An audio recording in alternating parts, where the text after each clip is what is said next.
Welcome back, truth seekers.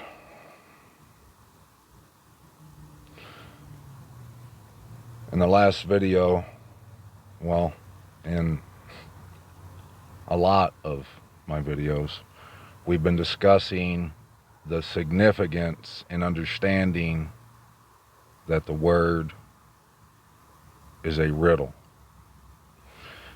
and the importance, the urgency in understanding that the world is oblivious to the power that is in these words.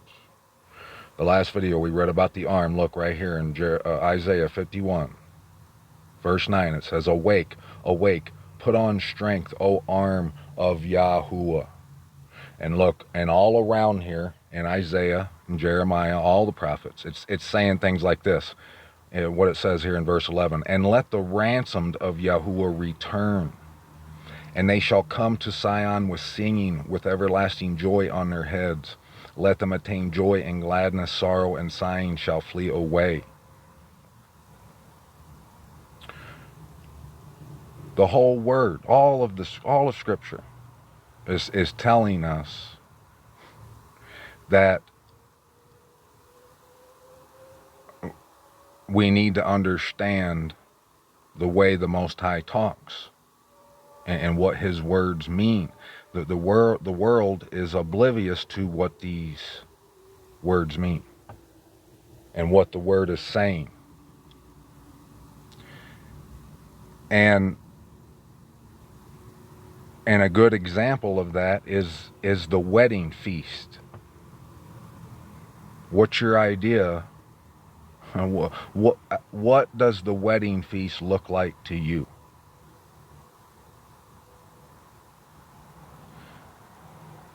We know when the Most High uses the word feast, He's talking about eating from His table the bread that comes down from heaven, the manna, the hidden manna, His word, His arm. That's what He's talking about. Right down here in chapter 52, verse 10, it says, "Yahuwah shall lay bare His set-apart arm in the eyes of all the nations." That lets us know. That validates what I'm saying. How we find our deliverance is we have to be searching out His word. But the world, they have been made drunk by the image of the beast, and not with wine, not literally. They've been made drunk by the man of lawlessness, this idea that they're saved, they said some words and now their ticket to heaven is punched. But in reality, they're the enemies of the Most High. Just think about this. What I've been telling you is the truth. The enemy, he set up the false state of Israel. And it doesn't take much investigation to find that out. That's not the return. We read about the return. We're going to read about it right now, here in just a minute. Right here in chapter 52 of Isaiah. We're going to read about how they return in truth and righteousness with joy and singing and gladness. And it's a wrap. After that, there is no more sorrow or sighing or bombs or starvation of children or all the stuff that they're doing. And the Most High tells us that they would do that the enemy would institute the image of the beast, the abomination that lays waste in the end. And look, all the world especially the believers, especially the American Christians in America. The majority of the believers, they have pledged their oath to it, even though everything about it can easily, it don't take no effort at all for you to discover who they are and what they're about. It don't take no time to discover that they are the synagogue of Satan. Everything about them. That star on their flag, that is a hexagram. That represents an upside down mountain looking in the mirror at itself.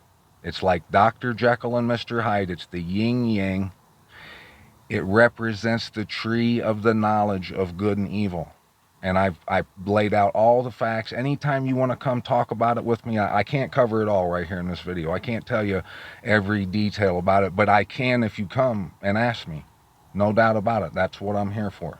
Come and we'll talk about it, and I'll show you all the receipts, all the proof that that's the synagogue of Satan. So just think about that. In the end, right now, in the time we're in, we have this evil entity that has come from entities like those Germans back in the 30s and 40s in World War II. You know, it spawned from that, and they're committing atrocities. The Most High's making a mockery of them every day. I mean, have you seen some of the stuff they're doing? It's not that they're being accused of it. They did it. Just here the other day, there was riots over there in Israel. If you haven't seen, and these Israeli people stormed these 2 military bases because the Israeli military police arrested 9 of their soldiers because they were raping the Palestinian prisoners with a hot rod. Yes, they were. And because the military police arrested them, because they got found out, some news agency got wind of it somehow, and that story got leaked, and so the military police had to do something about it, or they just had a conscience, I don't know. And because they arrested them, these Israeli people went nuts and was storming the military bases. And even like top people, like I think Smotrich and them, said it was a shame that these soldiers were being punished. That the way they were talking was like that they have the right to do this to these people. Is that the return? Is stuff like that going to be done by those who come singing songs of loving commitment to the Most High, Abba Yahuwah? No, that stuff is from the synagogue of Satan. Everything about them, it's nothing but lies. And it's not hard to see what they are and who they are and what they're doing right now. And it's because the world has been made drunk, and most people don't really read the word suited and booted enough to understand what the word's saying anyways. But the wedding feast it's just what we're reading. He says, "Awake, O arm of the Most High, as in days of old." He's saying the wedding feast is, in the end, because of the image of the beast and all this stuff, those who have escaped the sword, the drunkenness, they start to read the word and they understand. They start to gain understanding into what it's saying. And they feast. Just like, I mean, look at all the word we've been reading. The other day we were reading how he said, "My servants eat, but you are hungry. And they drink, but you thirst." In this time that we're in, his servants, those who truly fear him and tremble over his word, they're digging in this word, and then they look at it like the treasure map that it is. They're digging into it like a treasure. And the rest of the world, they only read it when they want to slap someone around the head with it, or to try to prove a point that they're right or better than someone else, and it's all spread out for money. Those tables are set for the popularity and the Benjamins. It's not to find our deliverance, our mighty Most High, to get to know Him and to get to know Him better, to become more intimate, more like Him. But on this Shabbat night, I figured I would come and read this chapter 52 to you and let you see some of the things that the Most High is talking about, and he's talking to us who are in the time that we're in right now. Watch what it says. Awake, awake, put on your strength, O Sion. Put on your garments of splendor, O Yerushalayim. The real Yerushalayim. And what I was saying a minute ago, before I get reading any more of that, just imagine, okay, that the enemy, he set up this false state of Israel, and the world is fighting to defend them while they're committing the most gruesome, just horrible things. And everything about them, like I said, is screaming that they're the synagogue of Satan. But the world of believers, who you would think would know better, who read the Bible supposedly, they got no idea that they're cheerleading them. So they're cheerleading, the world is cheerleading, defending, and fighting the image of the beast all the way to destruction. That's what's happening. You've read in Revelation just like I have, how in the end he throws the image of the beast and the false prophet, all this stuff, they all go into Sheol. And those who loved and done falsehood, okay? So in this time, those of us who really want to live and who love the Most High and who are committed to Him, we're going to have to pick up His word, the sword, and we're going to have to do some slicing and dicing all the way back to our home. But the world, they've been made drunk by the man of lawlessness, this new wine that's failing, into believing that they don't have to go home, that wherever they live, that's fine, that's just nonsense, rubbish, that you might want to go to the place at the appointed times that the Most High placed His name. But you see, all the word, the Most High tells you, that's being lovingly committed. If you can't come to His house and see Him when He asked you to, you're not committed to Him. You really don't love Him. You're just blowing smoke. That's it. But the Most High left His word here for us, and it's here for our deliverance. We must tremble over it, dig through it, and find our way home. And it's right here. It's not hard to see. O Jerusalem, the set-apart city, for no more do the uncircumcised and the unclean come into you. Just like He says in Revelations. It's not because someone's going to be standing at the gate, not allowing the unclean. It's because none of the unclean care about it. They're not going to come into it. But those who love the Most High and who are committed, they'll be there with bells on. Wedding bells, that is. Shake yourself from the dust, arise and sit down, O Yerushalayim. Loosen yourself from the bonds of your neck, O captive daughter of Sion. For thus said Yahuwah, you have been sold for nothing, and you are redeemed not with silver. For thus said the Master Yahuwah, at first my people went down into Mitzrayim to sojourn there, and Ashur oppressed them there without cause, Assyria. And now, what have I here, declares Yahuwah, that my people are taken away for nothing. Okay? Now let's break this down. When they went to Egypt, they were sold as slaves, and they were physically, literally bonded around the neck. They were prohibited from leaving. They couldn't leave. They were slaves. And so now he's talking about a time after that, in the future. What could he be talking about where they're sold as slaves, but for nothing? They willingly give themselves into captivity. They place their own yoke around their neck. And for nothing. For nothing. For the likes and the Benjamins, the comfort, the ease. Those who rule over them make them wail, declares Yahuwah, and my name is despised all day continually.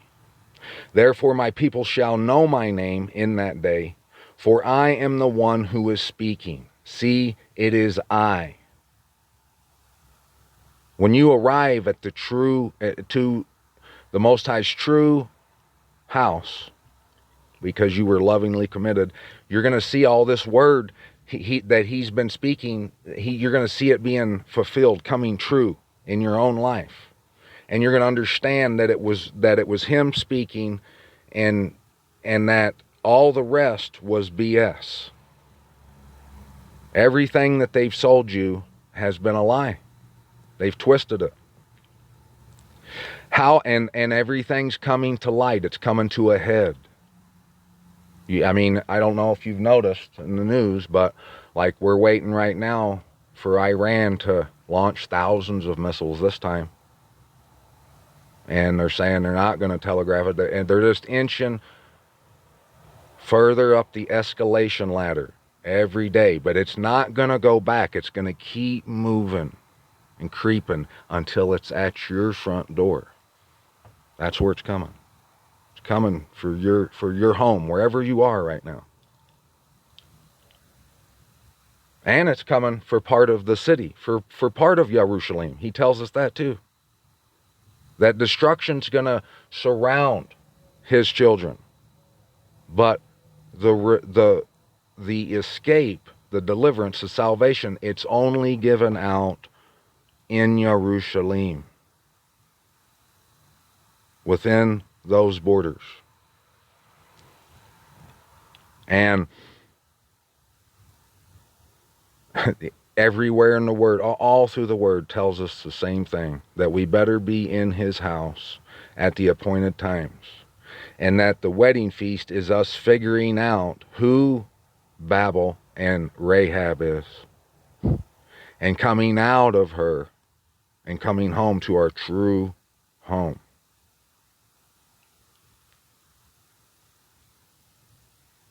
And when you do that, you're going to know who was speaking. You're going to know why the Most High has done everything and said everything. And it's going to start making sense to you, instead of just being a bunch of nonsense. How pleasant upon the mountains are the feet of him who brings good news, who proclaims peace, who brings good news, who proclaims deliverance, who says to Sion, to Jerusalem, your mighty Most High reigns. The voice of your watchmen, they shall lift up their voices, together they shout for joy, because eye to eye they see the return of Yahuwah to Sion. Eye to eye they see, just like they see the arm, him revealing it to them. That is the Son of Adam coming in on the clouds. And all eyes shall see. They see the truth. Most people are so far into they've pledged and gave such an oath to the image of the beast that they refuse to come out, but they see the truth, and all eyes are going to see this. They're going to see the return of Yahuwah to Sion. Break forth into joy. Sing together, you waste places of Jerusalem. For Yahuwah shall comfort his people. He shall redeem Jerusalem, the city. And that's it. Only those people who are going to be standing in there, who have mourned over her, the humiliation of it, they found out the truth of the image of the beast, and it grinds their gears. It's more than that, but that's all I'll say. Yahuwah shall lay bare his set-apart arm in the eyes of all the nations, and all the ends of the earth shall see the deliverance of our Most High. Turn aside, come out from there. Touch not the unclean. Come out of her midst. It should be so clear for all who really are looking and listening who her is. And if you're still arguing that she isn't the image of the beast, the abomination that lays waste, and in her being the state of Israel, Netanyahu, all that crap that's going on right now, if you still can't see that that's who that is, how can you defend them and what they're doing? Let me know. Let me hear what righteousness that they are producing, that they're about. How is the Most High even in the conversation with anything they do? He's not. That's why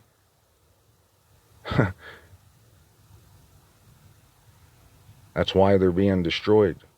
They're destroying themselves, but ultimately we always have to keep in mind that the Most High is the one in charge of all the orchestrating, ultimately.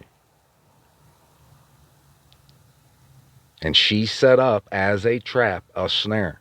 And you must come out of her midst. Be clean, you who bear the vessels of Yahuwah. You who have some sense left in your head.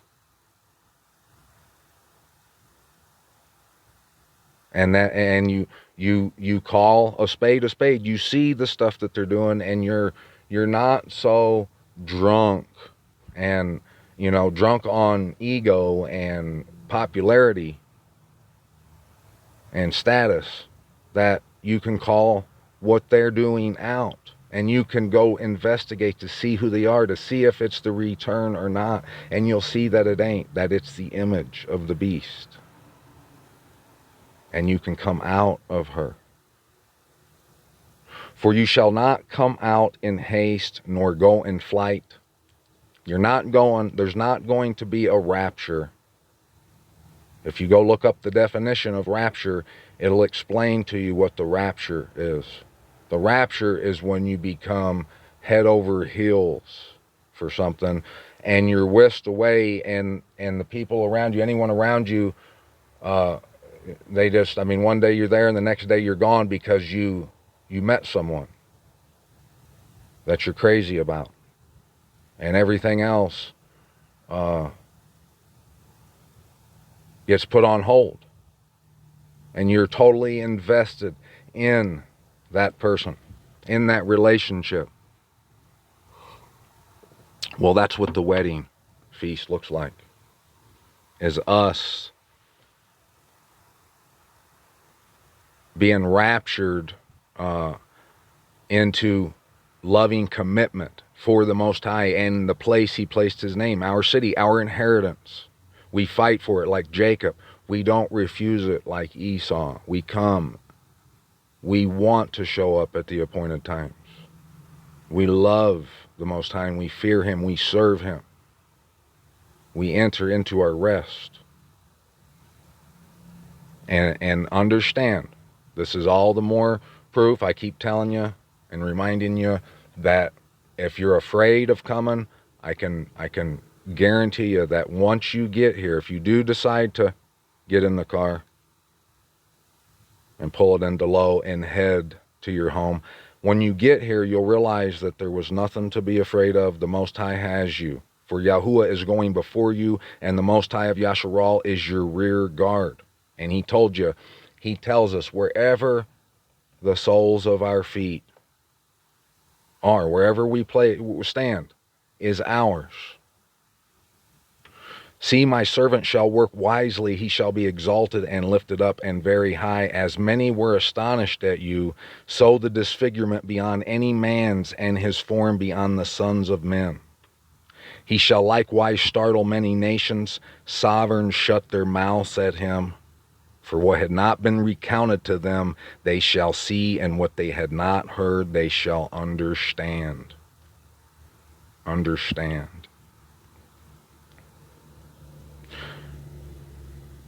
I gotta say it again, the only way any of us is gonna find deliverance is when we crack open this word. And when we read it diligently. And right now,